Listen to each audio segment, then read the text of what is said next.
Bakit hindi naniniwala ang Toyota na maghahari ang all-electric vehicle sa hinaharap? Hindi ba naniniwala ang kumpanya kay Elon Musk na ang EV na talaga ang future at hindi na ito mapipigilan? Katulad ng Bitcoin dati, isang fad o uso lang ba ang mga EV ngayon at balang araw mawawala din? Mas maraming experience ang Toyota sa technology ng sasakyan at sa tingin ko ay may nakikita ang mga Japanese na mas magandang solusyon bukod sa electric vehicles na pangmatagalan at mas sustainable. Pumutok na ngayon ang demand ng electric vehicles sa buong mundo. Nagulat din ang madla nang in-announce ni Akio Toyoda, ang long-term CEO ng Toyota, na aalis na siya at papalitan ng management ang Toyota ng mas batang president. Ginawa niya ito para magkaroon ang kumpanya ng mga bagong ideas mula sa new generation ng kabataan. Ang bagong president na nga ng Toyota at Lexus ngayon ay si Koji Sato at nagkakasundo sila sa parehong vision para sa future ng Toyota. Pero bago natin alamin ang pinaplano ng bagong presidente ng Toyota, alamin muna natin kung ano ang vision ng lumang CEO. Ang diskarte ni Toyota ay isatisfy ang maraming customer sa paggawa ng maraming klase ng makina. Kasama na dyan ang mga hybrids gaya ng Prius, hydrogen fuel cell vehicles at mga tradisyonal na combustion engine na pinapatakbo ng gasolina. Pero dahil hindi pa masyadong naiintindihan ng matandang CEO ang electric vehicles, hindi siya nag-decide na mag-venture sa mga electric motor engines. Noon ang strategy niya ay adapt lahat ng makina bukod sa EV dahil magastos gawin at wala pa silang planta para dito.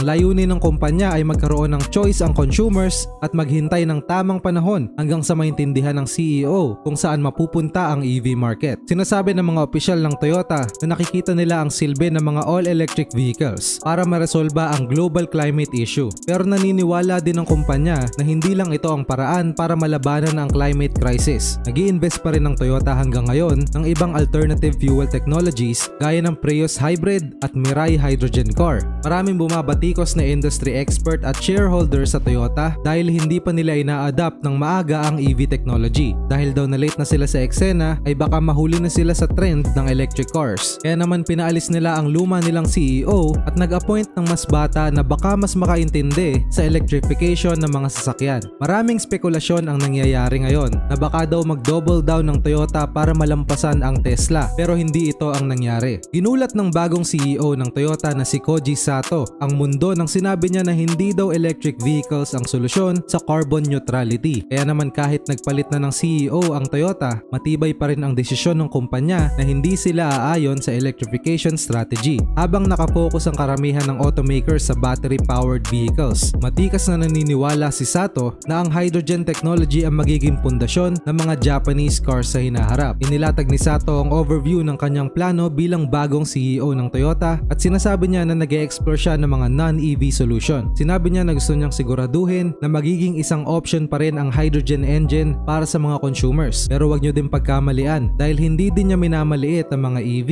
dahil malaki din ang ambag ng mga electric vehicles para sa future ng Toyota. Kasabay ng hybrid at hydrogen vehicles. Sinabi pa niya na full-fledged efforts ang dinedeploy niya sa lahat ng projects para makater ang iba't ibang carbon neutral needs sa iba't ibang klase ng market. Ang Toyota Mirai na isang hydrogen vehicle ng Toyota ay hindi pa masyadong successful sa ngayon dahil sa hindi pa widely adopted ang hydrogen refueling stations sa United States. Ang Toyota Mirai ay binebenta lang sa state ng California sa US. Sa mga statistic na yan, alam na agad na malayo-layo pa at malaki-laki pa ang gagastusin ng Toyota para makabenta ng mas marami pang hydrogen na sasakyan. Kailangan nilang i-adapt din ang strategy ng Tesla na magbuo ng mga infrastructure sa buong bansa para maging feasible ang hydrogen. Wala din namang bibili ng hydrogen car kung walang fuel station. Pero napakahirap pa din ito para sa kumpanya dahil at least ang Tesla, irerekta na lang nila ang mga charging stations sa power grid. Ang Toyota, mag-i-invest pa sa napakaraming hydrogen refueling stations, trucks para sa transport at conversion facilities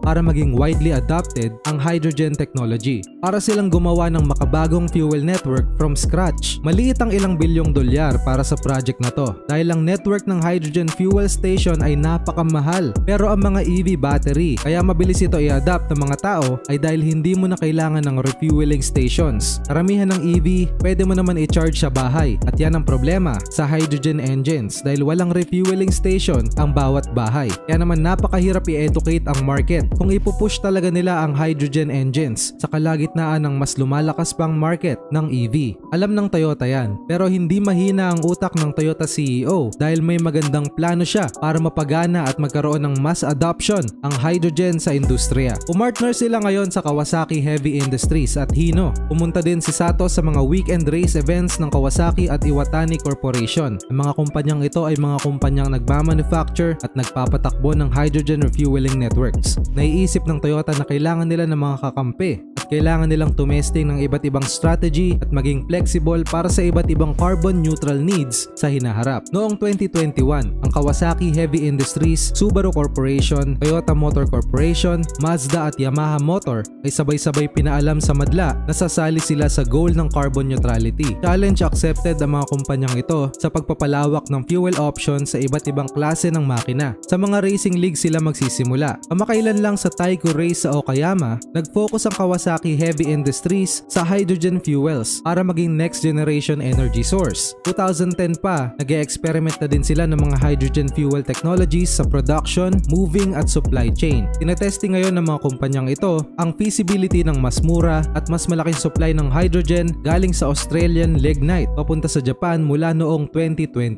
Nakagawa na sila ng Suiso Frontier noong 2021 na isang barkong ginawa para mag-ship ng liquefied hydrogen from Australia to Japan. Kumikilos na talaga ang Toyota para maging posible ang advancement ng hydrogen fuel at baka maging posible din ito sa hinaharap. Kapag nagawa ito ng maayos ng Toyota, makakapag-expect tayo ng mas efficient na carbon neutral technology. Basically, ito na yung pinakamalapit sa hinihintay nating fuel na gumagamit ng pinakamalaking resource sa mundo, ang tubig. Konting recap lang tayo sa mga benefits ng hydrogen. Ang hydrogen fuel cells ay hindi naglalabas ng harmful gases, battery acid o flammable fuel, kaya naman hindi magiging mapanganib ang pag-handle dito. Ang hydrogen fuel din ay malinis na source of energy dahil ang byproduct lang nito ay heat at water. Di gaya ng mga biofuel, ang pagpaproduce ng hydrogen ay di na kinakailangan ng malawak na land space at paghuhukay. Bukod pa dyan, nai-store din ang hydrogen fuel sa mga critical conditions kahit na mas mababa pa sa 40 degrees Celsius ang lamig. Mas maliit na space din ang ino-occupy ng hydrogen kaysa sa mga gasolina. Pinakamakapal din ang energy density ng hydrogen kaysa sa mga normal na mga fuel options. Hindi lang yan ang upside dahil mas mabilis din i-charge ang hydrogen fuel cells kumpara sa mga normal na battery ng EV. Nakikita ng Toyota ang future ng hydrogen